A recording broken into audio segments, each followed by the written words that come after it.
Mike Papantonio is with us. He is the host of Ring of Fire Radio. ringofireradio.com is the website. Also, Ring of Fire TV on Free Speech TV every Sunday. Hey, Pap, how you doing? Tom, how are you? Just great.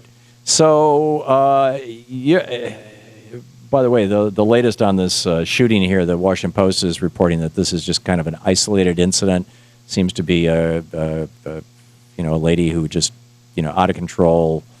Who knows what happened? But yeah, the out of control part is what I'm wondering about. I mean, this could have been somebody who's on bad. I mean, we don't know. I mean, of course, the sensationalism begins immediately on the other stations. She could have been on bad medication. She could have been disoriented. She could have been having TMI, for God's sakes. And I'm anxious to know what would compel the security to kill her. Yeah. I don't think she had a gun. It's very bothersome to me, this story. However it comes out, I'd like to know those parts of the story. Yeah. It's very troubling. We're going to follow it. There was a child in the car. I mean, it's not inconceivable. It was even that syndrome where women get depressed after childhood. Absolutely. Who knows? We just this is all speculation. So every bit of it is, and I wish the rest of the media would treat it like that. Yeah. So let's move along from that. What's at the top of your list? The government shutdown. I'm guessing you've got some thoughts on that. Well, I think the government shutdown is the case. I mean, it's impossible to talk about much except what's happening up in Washington. And then to further the point of what you and I have talked about so often, and that is, do the Republicans really care? And you have to land on the side that it doesn't appear that they do. And there's a reason for that, Tom. You keep hearing, well, this is really going to hurt the Republicans. This is going to just kill them in 2014, and it very well may where it comes to House elections. But obviously, you don't forget the gerrymander factor here, and you don't forget the fact that you have Republicans there that understand that there is not anything in play for them in their mind except a 50-state strategy where you control society, you control culture state by state. And so if there are people back home in southern Alabama or southern Mississippi or southern Texas or southern Georgia, if back home they think this is okay, that's the only audience that these really extreme Republican tea partiers are playing to. Yeah. In my theory on this, Pap, and I'd love to get your take on this, is that we have been seeing played out in America since the election of Ronald Reagan, really an existential battle between those who think that government can do something good, and therefore it's, if government can actually be functional, it would be reasonable and appropriate for government to do things like regulate banks, regulate the oil industry, those kinds of things that actually diminish the profit for the banking billionaires and the oil billionaires who are largely funding the Tea Party, versus the idea that Reagan put forward that government can't do anything good, and this is why and therefore why bother trying to regulate these people? In fact, let's deregulate them, and so that they can make more profit and they can poison more of us and have no oversight. What do you think?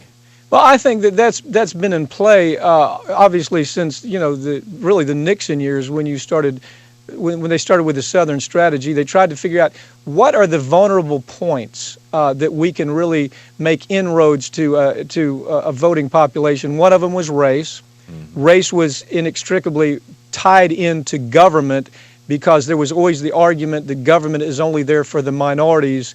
That was one of the issues. That when you put them together, you start understanding what that mantra of no government means. No government means that government simply takes care of the ne'er-do-wells, the people who don't really add to society. If you remember the last election, we heard the makers and the takers. You remember those words? Yeah. That's an old change that's a new change to an old idea, and that is that government is always there only for the underclass, and therefore they are only there for the benefit of the underclass, and therefore it tied into the Southern strategy very well. Right. The Southern strategy built itself around that. Right, and because of centuries of discrimination and slavery, there was a larger proportion of poor blacks than poor whites in the Deep South, and so they were basically just playing on racial resentment and economic resentment and paranoia on the part of whites in the South.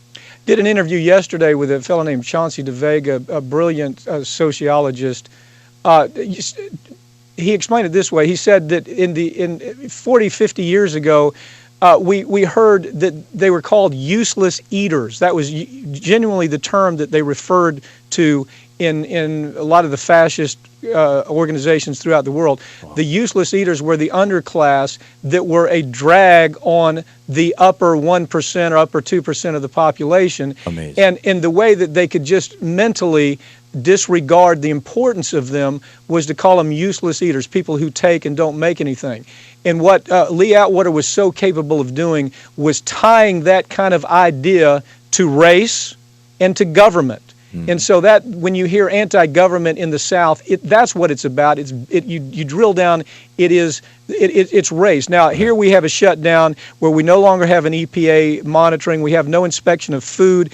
We have a government-funded clinical research is at a complete standstill. We have cuts to food programs, necessary food programs. National parks are closed. Missing persons are suspended. We have a damn hurricane in the Gulf that's going to hit somewhere, and we're going to need government to take care of those people. And so even in light of these things, that talking point, that 30-second talking point that was launched early on in the Southern strategy all the way back to Lee Atwater has just evolved and evolved to where you have legitimate politicians that have grown up with it, Tom. A generation has grown up with the idea of the useless eater, the maker and the taker dichotomy that they try to center around the value or the lack of value in government. Yeah. And that is of benefit to oil and banking billionaires because, and why would they fund the politicians to bring the government down? Well, because, look, it's just BP. We're involved right now with BP. Had we had adequate regulations, we wouldn't have destroyed an entire ecosystem along the Gulf. Had we had adequate regulations, you wouldn't have had the Jamie Dimon types on Wall Street be able to shift $13 trillion away from the American economy towards Wall Street. Right. Regulations matter. And the way that you deconstruct regulations is to cut at the very feet of government, because if you take government away, there's nobody there to regulate. Add to that, Tom, one other thing. It was a two-prong attack. One was we're going to attack government because they regulate. The other attack was we're going to take away the civil justice process because that's the only place in the world where an attorney and his client can stand up to corporate America, who has more money than most third world countries. They've accomplished both. Yeah, remarkable. Mike Papantonio, ringofireradio.com is the website. Be sure and check it out. Pap, it's always good talking with you. Thank you, Tom. Thank you for your insights. I do truly appreciate it. We'll be back. It's 15 minutes past the hour here on the Thom Hartmann Program.